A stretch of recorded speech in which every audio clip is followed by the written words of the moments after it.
C.S. Lewis and J.R.R. Tolkien are often described as the two writers who most heavily influenced the contemporary fantasy literature. C.S. Lewis og Tolkien oft lýst sem þeir tveir menn sem hafa haft mest áhrif á ævintýra söguformið. Their stories spawned hundreds of imitators and others who became captivated with the possibilities of medieval-seeming worlds filled with dragons and sword fights. Sögur þeirra ollu því að hundruð reynda að herma eftir þeim og margar sögur voru skrifaðar þar sem menn voru heillaðir af miðaldalegum heimi með dregum og sverðabardögum. But as we've been talking about for the last couple of days, Lewis and Tolkien themselves were heavily influenced by the sagas and poems of Iceland. En eins og við rættum undanfarna daga voru Lewis og Tolkien sjálfir heillaðir af sögum og ljóðum frá Íslandi. Using images, character names, and even tones from the literature of medieval Iceland. Og þeir notuðu ímyndir, nöfn og jafnvel tóna frá miðaldabókmyndum Íslands. As adults, Tolkien and Lewis's friendship grew over their shared interest in reading the sagas and eddas in the original language. Og á fullorðins árum óx vinskapur þeirra þegar þeir lásu saman íslenska bókmyndir. This shared interest led to a long-lasting friendship that was to have a profound effect on both the writings and the spiritual lives of both of these writers. Og þessi sameiginlegi áhugi átti eftir að tengja það saman og hafa mikil áhrif bæði á andlegt líf þeirra og skrif. When Lewis was about 9 years old, one day he flipped through the pages of a book of collected poems. Þegar Lewis var 9 ára gamall þá fletti hann einn daginn í gegnum samantekna ljóðabók. He stumbled across a few lines from American poet Henry Wadsworth Longfellow's poem, Tegnér's Drápa. Og hann rakst á nokkra línur úr ljóði eftir Henry Wadsworth Longfellow sem hét Tegnér's Drápa. It said, I heard a voice that cried, Baldur the beautiful is dead, is dead. Ég heyrði rödd sem hrópaði Baldur hinn fagri dáinn. Lewis's description of the experience is this. Og lýsing Lewis af þessari reynslu I knew nothing of Baldur, but instantly I was uplifted into huge regions of northern sky. Ég vissi ekkert Baldur en á augabliki var eins sem ég væri hafinn upp í risastóran norðlægan himinn. I desired with almost sickening intensity something never to be described. Ég þráði eitthvað með gríðarlegum ákafa sem ég gat ekki lýst. He explains in his autobiography, Surprised by Joy, Í sjálfsævisögu sinni Surprised by Joy, that his love for all things northern began here. Að ást hans á öllu norrænu hafa hafist hér. He didn't have anything else to connect to it until he saw something in a magazine a few years later. En hann hafði ekkert til að tengja sig við þetta nánar fyrir hann sá eitthvað í blaði nokkur síðar. He saw on the pages of a magazine the headline, Siegfried and the Twilight of the Gods.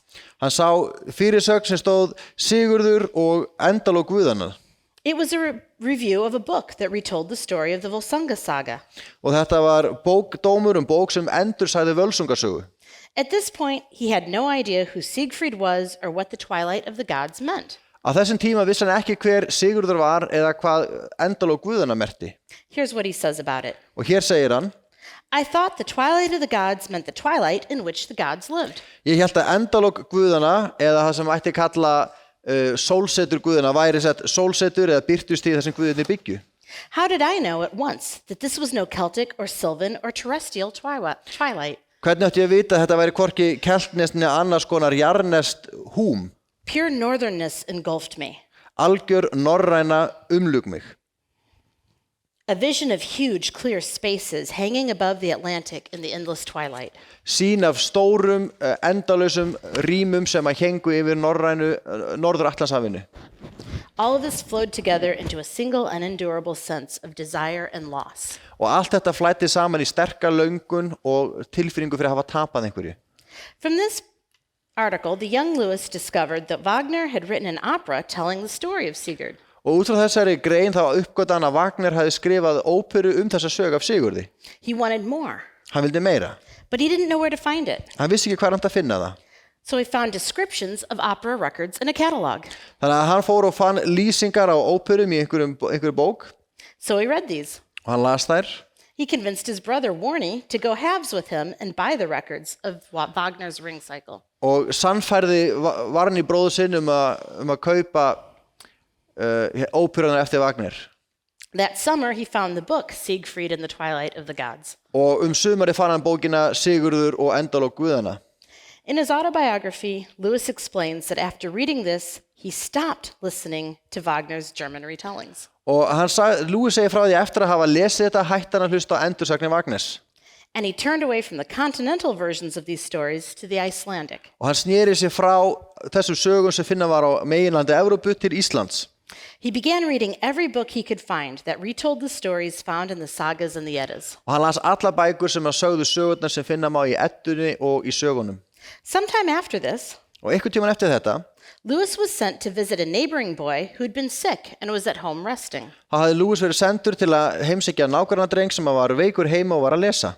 His name was Arthur Greaves. Hann hét Arthur Greaves.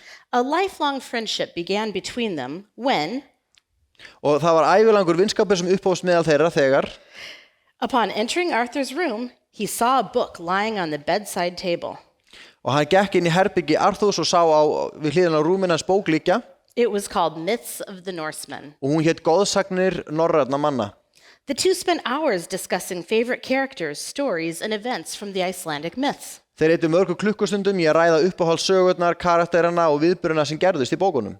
When Lewis was about 15, Þegar Lewis var 15 ára gamall, he began writing his own poem opera about the characters he knew through these stories. fór hann að skrifa sína eigin ljóðóperu út frá persónunum sem hann kynntist í þessum sögum. It was called Loki Bound. Hún hét Loki bundin. When he and Arthur went away to separate boarding schools, Þegar hann og Arthur fóru í sikkvort heima eftir skólan, they wrote letters discussing their plans to create their own opera based on Loki Bound. skrifust þeirra á og rættu að gera sína eigin óperu byggða á Loki bundin. Loki, as can be guessed from the title, is the hero of the story. Loki, eins og geta má á titlinum, hetja sögunar He's upset with Odin for creating humans, og hann reiður Óðni fyrir að hafa skapað mannverur and is even more upset with Thor, Odin's golden boy, for existing. og hann enn reiður við Þór sem var svona gullni drengur Óðins bara fyrir að vera til. On the one hand, this story can be read as the creation of a whiny teenage boy who's trying to buck adult authority. Það má lesa þessa sögu sem að umkvörtunar frásögn úling sem að vill berjast eða brjóta sig undan valdi fullorðina. On the other hand, Hins vegar, it uses the story of Loki to ask some important questions þá notar hún sögun af Loka til að spyrja mikilvæga spurninga about the meaning and purpose of life. Merkingu og tilgang lífsins, Questions that a 15-year-old C.S. Lewis was not yet able to answer. spurninga sem 15 ára Lewis gat ekki enn svarað. Later, the adult Christian Lewis wrote in Surprised by Joy that even though these stories that he loved were pagan stories, they gave him the first hints of something he found much more deeply in Christianity. Á fullorðins árum þegar Lewis var orðinn kristinn skrifaði hann í Surprised by Joy að þótt að vera heiðnar sögur þá hefði vakið með löngun eftir einhverju eilífu, einhverju stærra, einhverju andlegu. He also explains that the Norse gods had given him the first hint of what is meant when we say to God, "We give thanks to thee for thy great glory." Hann útskýrir einnig að þessi norrænu guðir hafi gefið honum svona forsmekkinu því hvaða merkir þegar við segjum við þökkum þér Guð fyrir þína miklu dýrð. What the stained glass windows and hushed voices used in church could not give him, these stories did. Það sem að steindu glergluggarnir og hvíslið í kirkjunni gat ekki fært honum, það gerðu þessar sögur. Finally, he explains that it was through the gods of Asgard that he learned how a thing can be revered, not for what it can do to us, but for what it is in itself. Og lokum þá sagði hann að það var gegnum sögurnar af Ásgarði sem hann lærði að við getum metið og tilbyðið hlut, ekki fyrir hvað hann gerir, heldur fyrir hlutin sjálfan. He says, that is why, though it was a terror, it was no surprise to learn that God is to be obeyed because of what he is in himself. Og þess vegna gat hann, þó að hann þætti það ógnvænlegt, var það ekki undrun að hann lærði það að það ætti að hlýða Guði vegna þess hver hann er. For Tolkien, in his essay on fairy stories, he explains that he first fell in love with the story of Sigurd in a retelling he read as a child.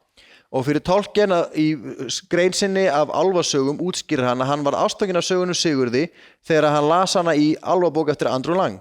He found it in the Red Fairy book of Andrew Lang. Hann fann þetta í rauð álfabók Andrew Langs. It was one volume in a series of myths, legends, and folktales retold for children. Sem er bók í röð sem að sagði sögur og þjóðsögur fyrir fullorðna og börn. Later, Tolkien taught himself to read medieval Icelandic when he was a teenager, Og á úlingsaldri kendi Tolkien sjálfum sér að lesa miðaldra íslensku, as most teenagers do. eins og venjulegir úlingar gera. Later, when he was a professor of languages at Oxford University, he did two things to encourage the study of medieval Icelandic there. Og síðar sem prófessor í málvísindu við Oxford þá gerði hann tvennt til þess að íta undir að fólk var að læra íslensku. He gave lecture series on the Eddas and the Sagas, Hann var með fyrirlestri röð Eddu og sögurnar. He also started a club called the Kolbæters for anyone interested in reading and discussing medieval Icelandic literature in its original language. Og hann byrjaði einnig leshóp sem var nefndur Kolbitar fyrir alla þá sem vildu lesa Íslendingasögurnar á frummálinu. Just a few months after the Kolbæters started, Nokkrum mánuðum eftir að Kolbitarnir fóru af stað, Tolkien and Lewis met for the first time. hittust Tolkien og Lewis í fyrsta sinn.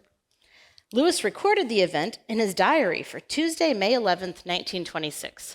Og Lewis skrifaði dagbókina sína fyrir þriðjudaginn 11. maí 1926 Here's what he said. og hann skrifaði: Tolkien managed to get the discussion around to the proposed English test. Og Tolkien tókst að beina umræðinni að prófi á ensku. I had a talk with him afterwards. Ég ræddi við hann eftir á. He is a smooth, pale, fluent little chap. Hann er ávalur, fölur og málglaður lítið kall. No harm in him, Algjörlega meinlaus. only needs a smack or so. Þarf bara það bil einn löðrung. In spite of this not quite glowing first response, Og þrátt fyrir þessi fyrstu viðbrögð sem ekki voru endilega glóandi af ánægju, clearly they continued talking greinlega héldu þeir samtali sín áfram. because sometime in the first year after they met, Því að árið eftir að þeir hittust, Tolkien invited Lewis to join the Kolbæters. þá bauð Tolkien Lewis að koma í Kolbitana.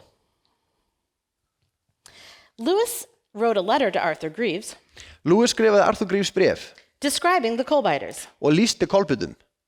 He said, Hann sagði: "We have a little Icelandic club in Oxford called the Kolbæters, Við erum með lítinn íslensku klúbbi í Oxford sem heitir Kolbitar, which means literally Kolbæters, sem merkir bókstaflega bitar kolbitar.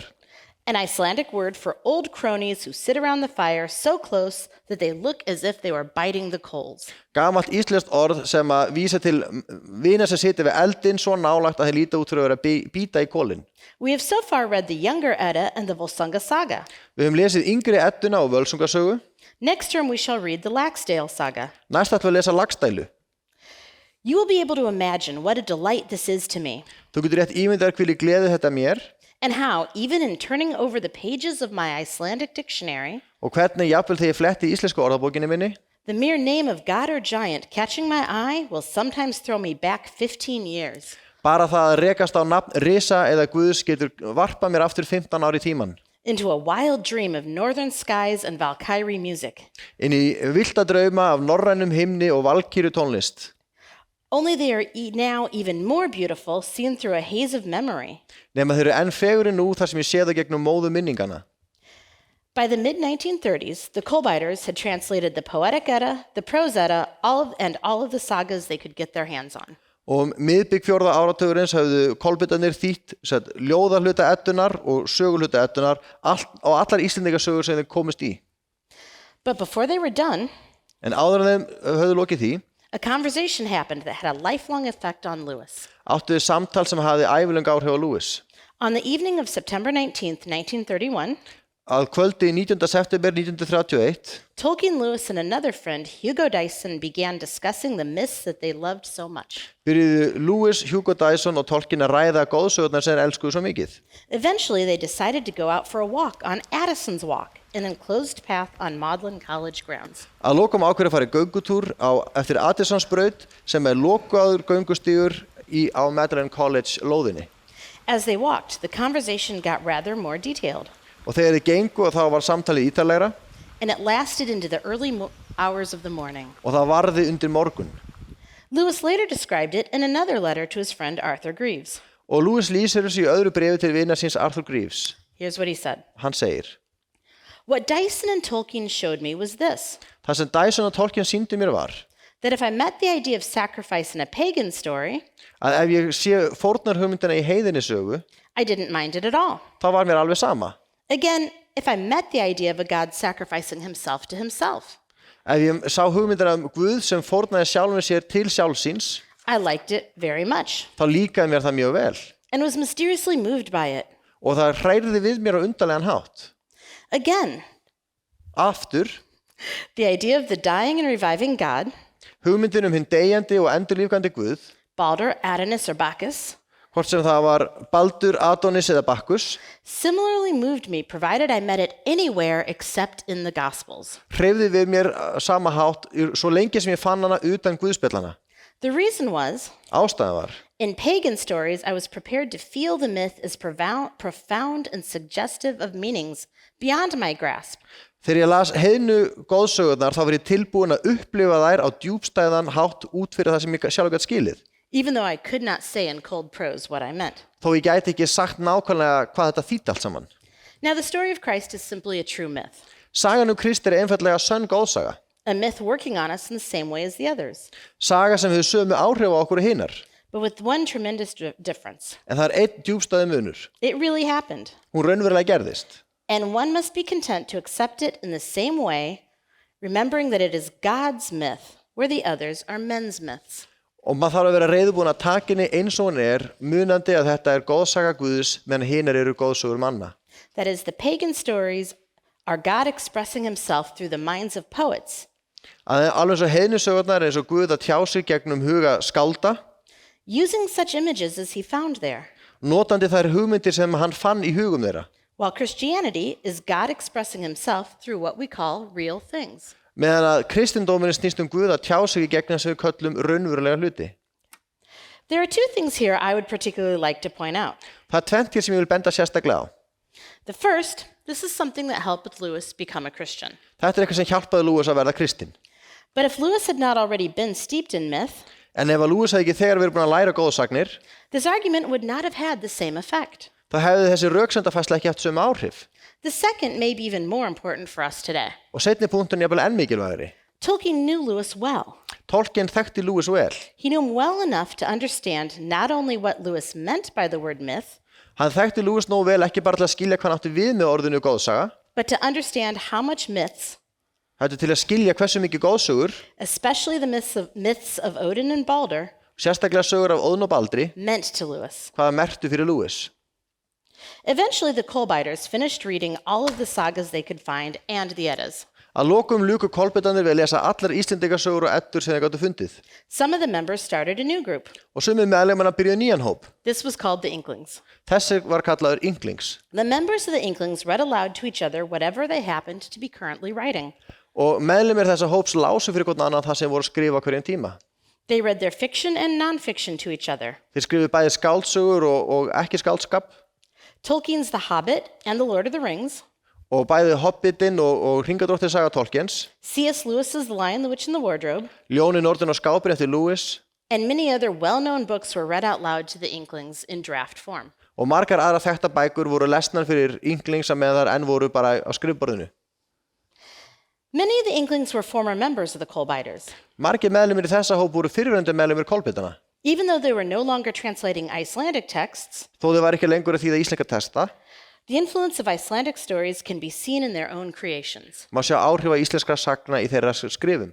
Interestingly, many scholars have had a lot of fun tracking down places where Tolkien is influenced by the Eddas and sagas. Og margir fræðimenn hafa haft gaman af því að leita upp í staði þar sem áhrif eddunar og sagnarna sjást í Tolkien. For example, Marjorie Burns wrote an essay called Gandalf and Odin. Til dæmis þá skrifaði Marjorie Burns ritgerð sem hét Gandalfur og Óðinn. And she traces a history in it of all the academic publications in which the writer of that publication compares Gandalf to Odin. Og hún rekur öll þau akademísku skrif þar sem að höfundurinn tengir Gandalf og Óðinn. The description of Gandalf, they point out, when he first appears on Bilbo's doorstep, is very close to descriptions of Odin. Lýsingin á Gandalfi þegar hann birtist heima hjá Bilbo mjög líkar lýsingum á Óðinni. Gandalf is frequently rescued by eagles. Ernir bjarga oft Gandalfi. This reminds some scholars of Odin turning into an eagle to save himself. Þetta minnir suma fræðimenn á þegar Óðinn breytti sjálfum sér í örn til að bjarga sér. And the story when he stole the meat of poetry. Og sagana þegar hann stal sér drykk af ljóðamjöðnum. Gandalf's horse Shadowfax has reminded some readers of Sleipnir, Odin's horse. Og hestur Gandalfs Shadowfax minnir marga á Sleipni sem hestur Óðins.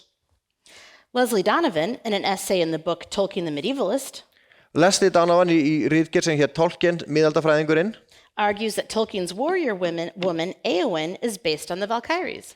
Segir að Éowyn, stríðskona Tolkiens, byggist á valkyrjunum. And most obvious of all are the names of the dwarves in Middle-earth. Og augljósasta tengingin eru nöfn dvergana í Miðgarði. Many of these come from the catalogue of the dwarves in Völuspá, the first poem of the Poetic or Elder Edda. Mörg nöfni koma beint úr listanum í Völuspá þar sem að nöfnum dverga lýst. But it goes on.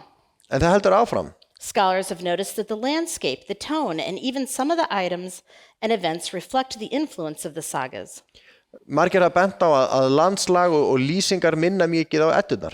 Magic rings, Töfrahringir, swords with names and histories, sverð með nöfn og sögu, a dragon sitting on top of a heap of gold. dreki sem liggur á haug af gulli. It's all in Tolkien, Þetta allt í Tolkien and it's all in the sagas. og þetta allt í sögunum.